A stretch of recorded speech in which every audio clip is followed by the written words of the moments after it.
Hai, Beta di sini. Selamat datang lagi di Beta Nurse Channel.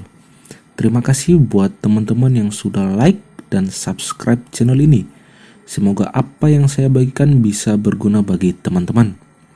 Sebelum video ini dilanjut, alangkah baiknya saya meminta teman-teman yang belum subscribe untuk bisa menekan tombol subscribe dan like video ini.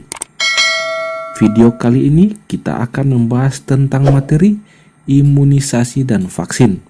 Saya yakin setelah menonton video ini teman-teman akan paham tentang jenis imunisasi, imunisasi dasar, rute dan dosis pemberian imunisasi, jenis penyakit yang dapat dicegah, dan jadwal imunisasi. Kita langsung saja masuk pada soal yang pertama, yang dimaksud dengan suatu upaya untuk menimbulkan atau meningkatkan kekebalan seseorang secara aktif terhadap suatu penyakit adalah A. Imunisasi, B. Vaksin, C. Antigen, atau D. Mikroorganisme.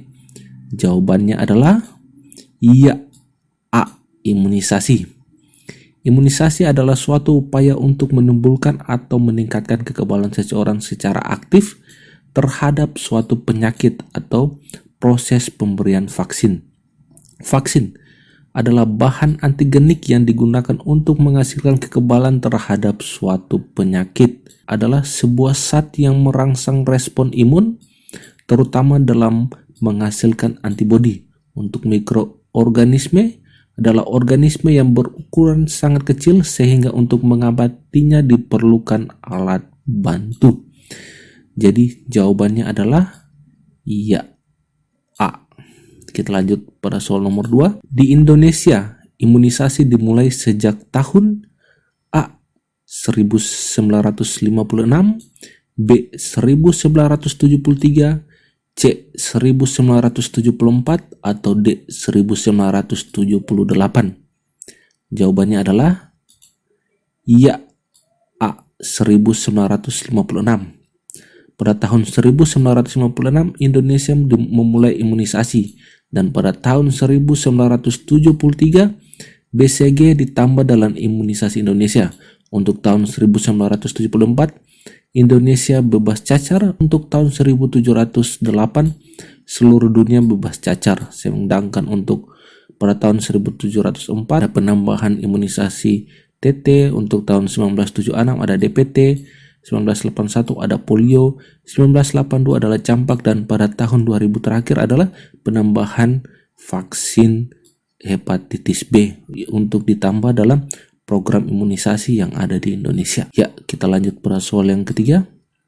Berikut yang tidak termasuk dalam kelompok sasaran imunisasi: A. Bayi, B. Anak balita, C. WUS, atau D. Manula. Pembahasan. Iya, berikut ini yang tidak termasuk dalam kelompok sasaran imunisasi adalah iya, D. Manula. Yang termasuk kelompok sasaran imunisasi adalah yang pertama, bayi, anak balita, anak usia sekolah, dan wanita subur. Jadi manula tidak termasuk dalam kelompok sasaran imunisasi. Lanjut pada soal nomor 4. Dalam sasaran pemberian imunisasi pada balita, vaksin BCG diberikan pada usia A. 0-7 hari, B. 1 bulan, C. 3 bulan, atau D. 9 bulan. Jawabannya, kita masuk pada pembahasan.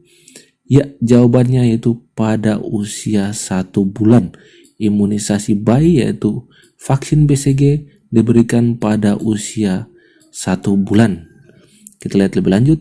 Untuk vaksinnya, yang pertama ada vaksin hepatitis B diberikan pada usia 0-7 hari.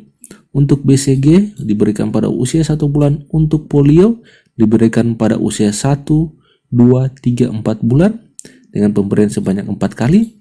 Untuk DPT, HB, dan HIB diberikan pada usia 2, 3, 4 bulan.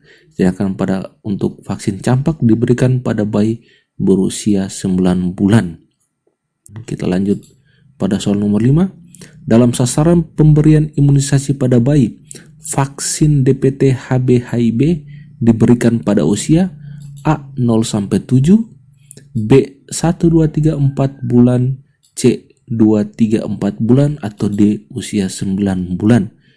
Jawabannya adalah ya, pada usia 2, 3, dan 4 bulan. Sudah jelas ya? Kita langsung lagi pada soal nomor 6. Dalam sasaran pemberian imunisasi pada balita, campak kembali diberikan pada usia A 12 bulan, B 18 bulan, C 24 bulan, atau D 36 bulan. Ya, dalam sasaran pemberian imunisasi pada balita, campak kembali diberikan pada usia 18 bulan. Karena untuk yang pertama diberikan pada usia 9 bulan. Nah, sasaran imunisasi pada anak balita. Yang pertama DPT HIV pada usia 18 bulan dan campak diberikan pada usia 24 bulan. Soal nomor 7. Dalam sasaran pemberian imunisasi pada usia sekolah yang bukan imunisasi pada anak kelas 1 adalah A. Campak, B. DT, C. TD, atau D. A dan B. Pembahasan. Ya, dalam sasaran pemberian imunisasi pada anak usia sekolah yang bukan imunisasi pada anak kelas 1 adalah TD. Jawabannya adalah C.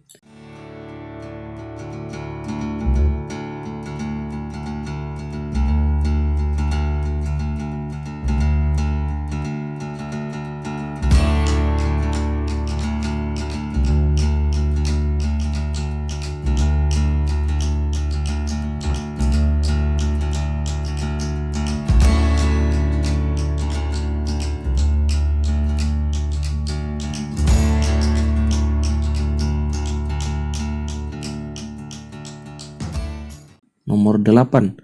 Dalam sasaran pemberian imunisasi pada wanita usia subur atau WUS, pemberian vaksin TT keempat diberikan pada bulan ke? A. 1 bulan, B. 6 bulan, C. 12 bulan, atau D. 0 bulan. Pembahasan.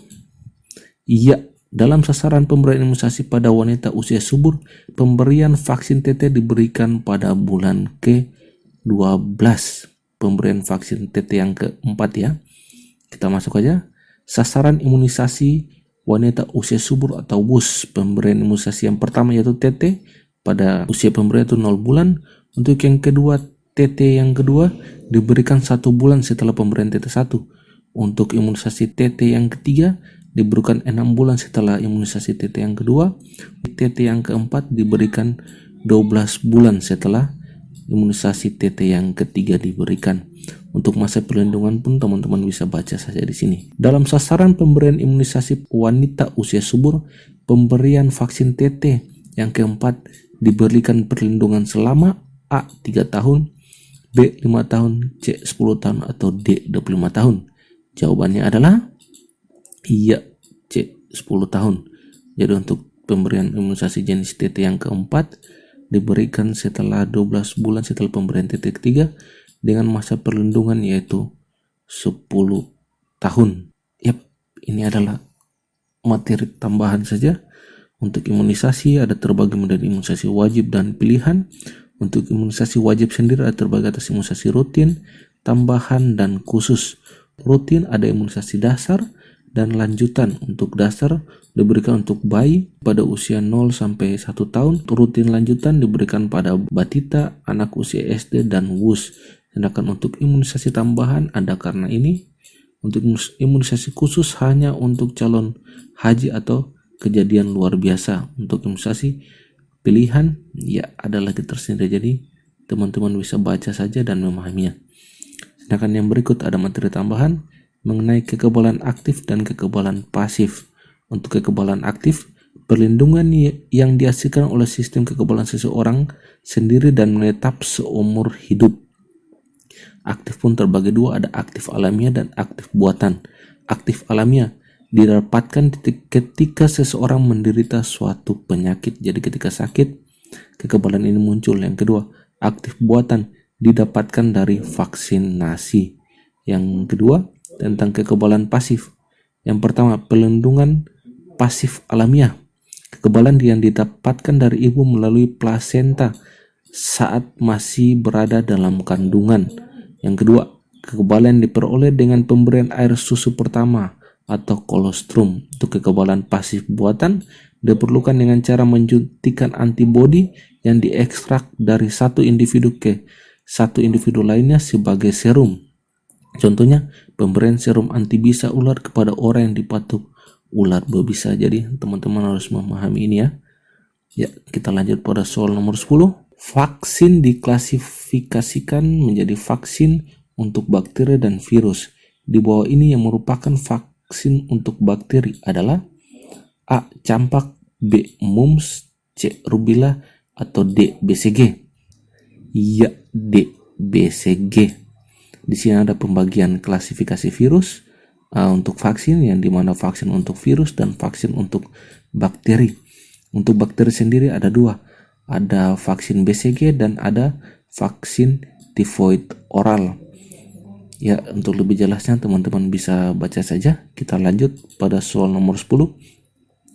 Vaksin yang sensitif terhadap panas adalah A. Campak, B. DT, TT, TD, C. Hepatitis B, atau D. DPT, HB, HIV. Jawabannya adalah iya, campak. Di sini ada dua. Yang pertama vaksin yang sensitif terhadap beku, dan yang kedua vaksin yang sensitif terhadap panas. Untuk masing-masingnya teman bisa saja baca. Tapi kalau untuk vaksin yang sensitif terhadap panas ada vaksin campak, polio, dan BCG. Selain itu adalah mereka sensitif terhadap beku. Kita lanjut lagi, sudah jelas ya. Kita lanjut soal nomor 11. Berikut ini adalah vaksin yang tidak termasuk dalam program pemerintah untuk imunisasi dasar. Yang pertama, vaksin TT. Yang kedua, vaksin DPT HB/HIV. C. Vaksin hepatitis B.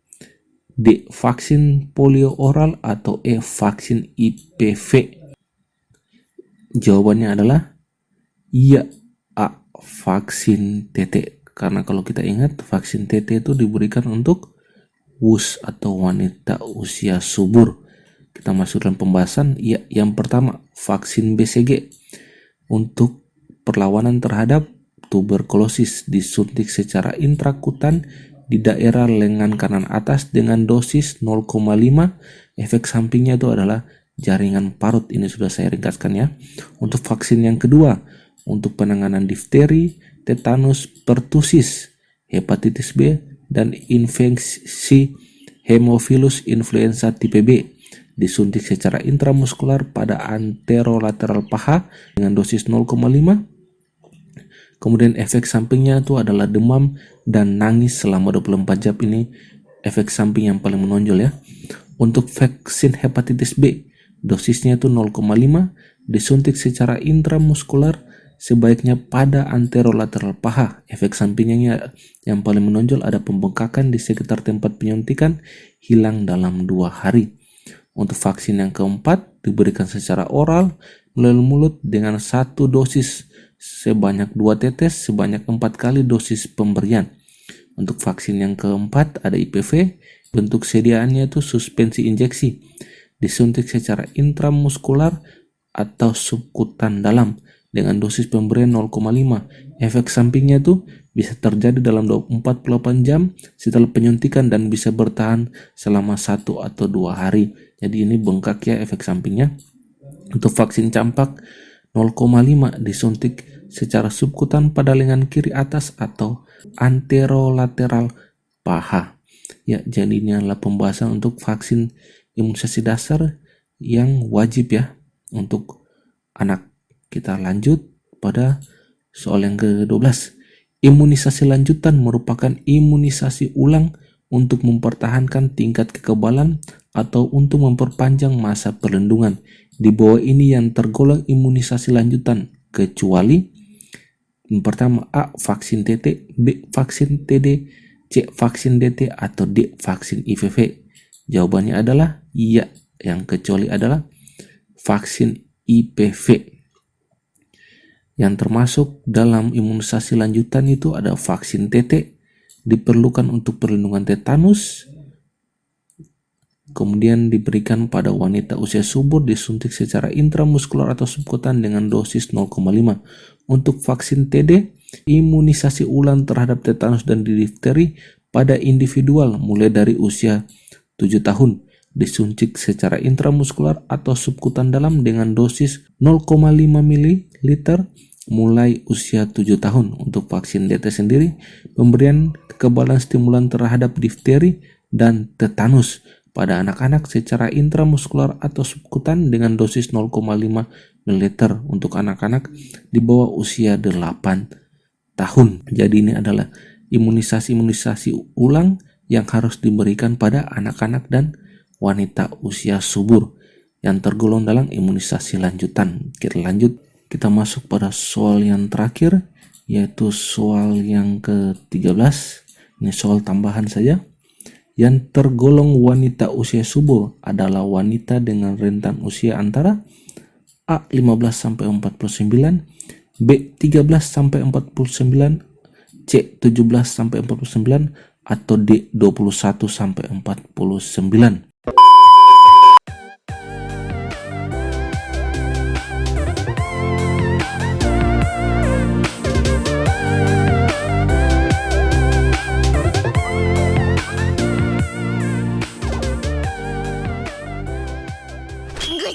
Ya, terima kasih. Demikianlah pembahasan kita tentang soal SKB Kesehatan, full pembahasan tentang imunisasi dan vaksin. Semoga teman-teman bisa subscribe video ini, like video ini, share video ini, dan komen pada video ini. Demikian dari saya dan salam.